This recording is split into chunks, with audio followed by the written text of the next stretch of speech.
अंदर एक कंपनी को टेंडर मिलता है, गोरखा नाम की कंपनी, जो सुरक्षा कर्मियों के नाम के ऊपर है।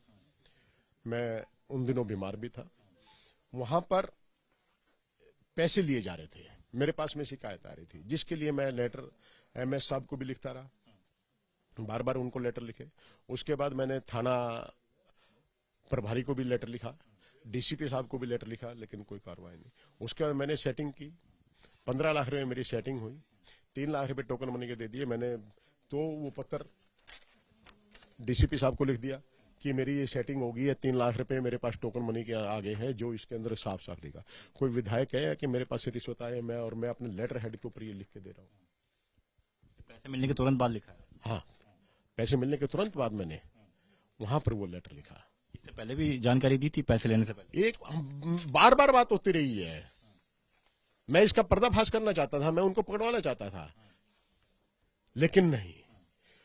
कोई कहीं पे गेंद फेंक देता है, कोई कहीं पे गेंद फेंक देता है। दिल्ली पुलिस कहती है ये एसीबी का काम है, एसीबी कहती है हम नहीं कर सकते क्योंकि वो सरकारी कर्मचारी नहीं आते, ये नहीं आता, वो नहीं आता। आज तक इसी प्रकार से वो झूल रहा है। किस किस को शिकायत दी थी इसके अलावा, डीसीपी के अलावा?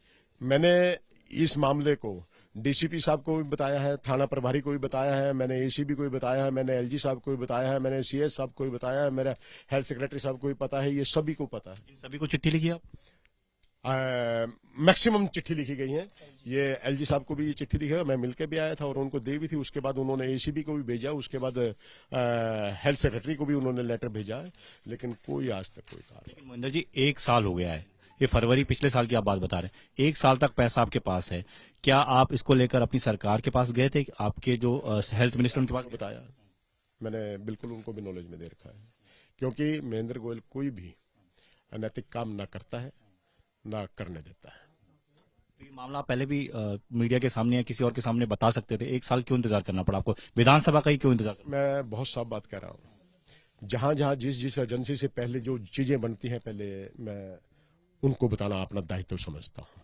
लेकिन जब न्याय नहीं मिलता दिखा, और मुझे लग रहा है कि वो तारीख निकल रही है, क्योंकि आज भी क्योंकि आपके ही तंत्र से या हम जो जानकारी रखते हैं कि 1 साल तक की लोकेशंस मिल जाती है।